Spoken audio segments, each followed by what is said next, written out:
आज हम DC compound motor के बारे में पढ़ेंगे। पिछले लेक्चर में हम सीरीज मोटर और शंट मोटर पढ़ चुके हैं।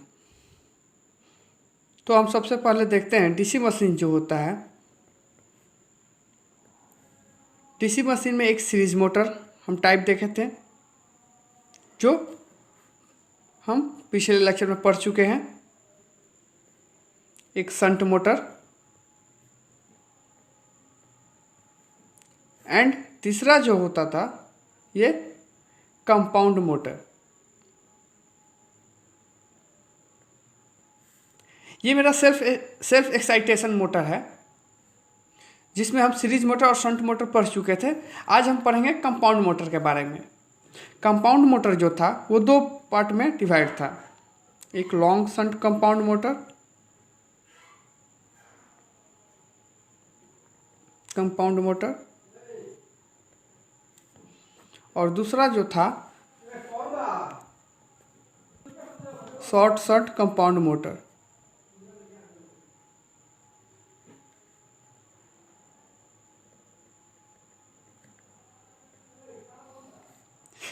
इसके भी दो पार्ट होते हैं। इन दोनों को लेकर एक पार्ट होगा हमारा कम्युलेटिव कंपाउंड,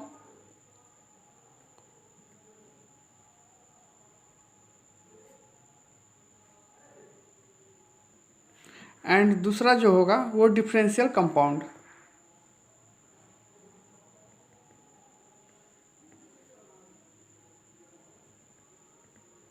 तो आज हम देखेंगे लॉन्ग शंट कंपाउंड मोटर के बारे में।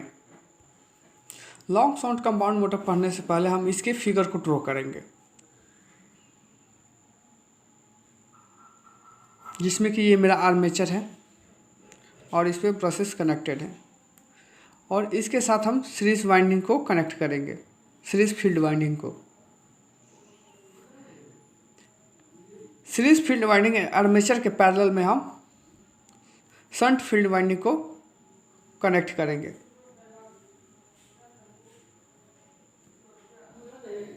जिसमें हम एक डीसी वोल्ट सप्लाई देंगे, जिसे हम VT ले लेते हैं। ये मेरा RAC है, सीरीज रेजिस्टेंस इस वाइंडिंग का। ये मेरा आर्मेचर रेजिस्टेंस, और यहाँ पे एक बैक EMF प्रोड्यूस होगा। ओके, ये जो करंट आ रहा है टोटल करंट, एंड यहाँ पे मेरा IAC सीरीज करंट, और यहाँ पे यही करंट आएगा तो इसे हम नाम देंगे आर्मेचर करंट, जो आर्मेचर करंट को अपोज करेगा बैक EMF। ये मेरा हो गया शंट रेजिस्टेंस, या हम इसे बोल सकते हैं फील्ड रेजिस्टेंस। यहाँ पे मेरा ISH शंट करंट फ्लो करेगा। ओके, तो हम इसमें लिख सकते हैं it is combination of series and shunt field winding along with armature field winding. इसमें सीरीज फील्ड वाइंडिंग और शंट फील्ड वाइंडिंग की कॉम्बिनेशन ये है मेरा लॉन्ग शंट कंपाउंड मोटर। तो इसके हम करंट और वोल्टेज के रिलेशन के बारे में देखते हैं।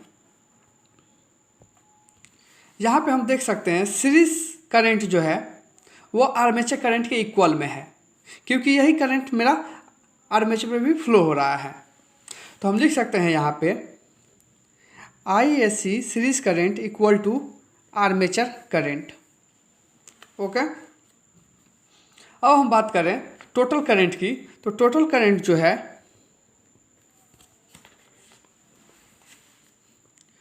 Series current and shunt current. तो हम लिख सकते हैं यहाँ पे series current plus shunt current, मेरा ये टोटल करंट है।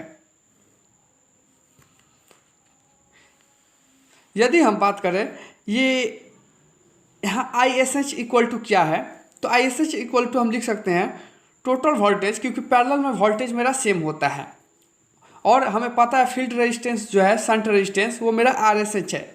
तो हम ओम्स लॉ लगा सकते हैं यहाँ पे ISH equal to total voltage by RSH।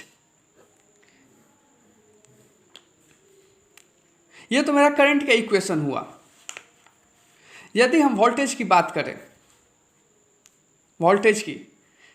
तो वोल्टेज इक्वेशन निकालने के लिए हम लिख सकते हैं वोल्टेज इक्वल टू, पैरेलल में मेरा सेम वोल्टेज रहेगा तो यहाँ पे हम देखेंगे V इंटू आई आर के फॉर्म में। ओके, तो सबसे पहले यहाँ पे वोल्टेज ड्रॉप हो रहा है सीरीज रेजिस्टेंस, सीरीज जो वाइंडिंग किए हैं वहाँ पे, तो हम लिख सकते हैं I S E into R A C, series current और series resistance, I S E into R S E plus, उसके बाद हम आए तो मेरा जो वोल्टेज ड्रॉप होगा वो आर्मेचर के क्रॉस होगा। तो हम यहाँ पे आर्मेचर में कितना करंट फ्लो कर रहा है, आई ए, एंड रेजिस्टेंस मेरा कितना है, आर ए। तो हम यहाँ पे लिख सकते हैं I A into R A. Okay, plus, और यहाँ पे हमें दिख रहा है एक बैक ईएमएफ भी है जो प्रोड्यूस हुआ है आर्मेचर वाइंडिंग में, तो हम यहाँ पे बैक ईएमएफ भी दे सकते हैं। अब प्लस ये जो ब्रशेस लगा हुआ है इसके अक्रॉस भी वोल्टेज ड्रॉप होगा, तो हम यहाँ पे लिख सकते हैं भी brush, voltage across brushes. Okay, अब हम लिखेंगे V equal to I A सी और आई ए दोनों इक्वल है, तो हम लिख सकते हैं I A equal to R S E plus R A, इन दोनों के फॉर्म में। Okay, I A C equal to I A equal, दोनों इक्वल है, तो हम आई ए को बाहर ले लिए और यहाँ पे मेरा series resistance and armature resistance, okay, plus back EMF. ये जो वोल्टेज अक्रॉस ब्रशेस जो होते हैं वो बहुत कम होता है जिसे हम नेग्लेजिबल कर सकते हैं। तो ये जो है फॉर्म मेरा वोल्टेज का इक्वेशन है लॉन्ग शंट कंपाउंड मोटर के। ओके, यहाँ पे हम यदि कुछ देखें पॉइंट, कंपाउंड मोटर जो है, कंपाउंड मोटर इसमें एक सीरीज वाइंडिंग भी है और शंट वाइंडिंग भी है। तो सीरीज वाइंडिंग की बात करें, सीरीज वाइंडिंग में हम लोगों को क्या था, हाई करंट मिल रहा था वहाँ पे, हाई टॉर्क वहाँ पे सीरीज वाइंडिंग जब हम करते थे तो उस मोटर में हमें हाई टॉर्क मिलता था। और शंट वाइंडिंग की बात करें तो यहाँ पे स्पीड रेगुलेशन जो होता है बहुत अच्छा होता है, तो हम यहाँ पे लिख सकते हैं speed regulation provide. High torque में हमें स्टार्टिंग के टाइम में ही हाई टॉर्क मिल जा रहा है, हाई टॉर्क मिलना मोटर के लिए अच्छा बात माना जाता है। ओके, तो स्टार्टिंग में सीरीज वाइंडिंग में हमको हाई टॉर्क मिल जाता है और शंट वाइंडिंग में जो है स्पीड रेगुलेशन हमें अच्छा मिल जाता है। स्पीड रेगुलेशन की बात करें कि तो हम उस पर लोड बढ़ाएंगे तो वो एक कांस्टेंट स्पीड में ही चलेगा, वो लोड हाई करंट को एब्जॉर्ब करेगा और वो अपना स्पीड बनाए रखेगा यहाँ पे। तो हमें हाई टॉर्क भी मिल गया और स्पीड रेगुलेशन भी मिल गया यहाँ पे। लेकिन यदि बात करें सीरीज वाइंडिंग की, सीरीज मोटर की, तो सीरीज मोटर में जितना हाई टॉर्क मिलता था उतना यहाँ पे हाई टॉर्क नहीं मिलेगा, लेकिन यहाँ पे हाई टॉर्क बनाए रखेगा। और स्पीड रेगुलेशन की बात करें तो जो शंट मोटर जो था वहाँ पे जितना अच्छा स्पीड रेगुलेशन मिल रहा था, यहाँ पे उतना अच्छा स्पीड रेगुलेशन नहीं मिलेगा।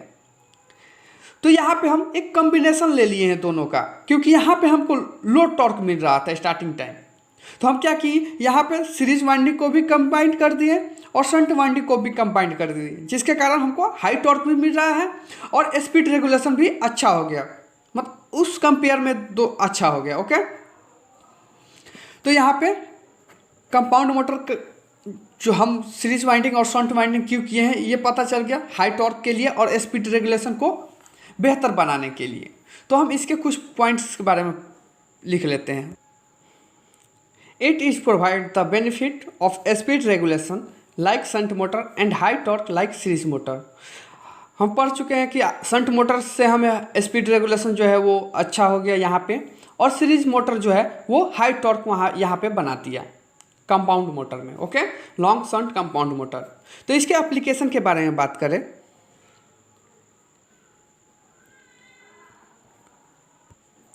स्टैंपिंग मशीन में इसका हम यूज़ करते हैं लॉन्ग शंट कंपाउंड मोटर की। इसमें जो होता है स्पीड भी हमें कांस्टेंट मिलता है और हाई टॉर्क भी प्रोड्यूस हो जाता है यहाँ पे। प्रिंटिंग मशीन में जहाँ बुक कॉपी वॉपी जहाँ पे प्रोवाइड होते हैं, जहाँ निकलते हैं, वहाँ पे हम प्रिंटिंग मशीन का यूज़ करते हैं, वहाँ पे हम लॉन्ग शंट कंपाउंड मोटर का यूज़ करते हैं। चैन होस्ट यहाँ जहाँ बड़े बड़े जो मशीन है उन्हें उठाने के लिए जिस मोटर का यूज़ करते हैं हम वहाँ पे हम भी लॉन्ग शंट कंपाउंड मोटर का यूज़ करते हैं, क्योंकि वहाँ पे भी हमको कांस्टेंट स्पीड चाहिए और टॉर्क भी हाई चाहिए कि लोड को एब्जॉर्ब कर सके, लोड को रोक सके वहाँ पे। ओके, तो नेक्स्ट लेक्चर में हम लोग पढ़ेंगे short shunt compound motor. Thank you.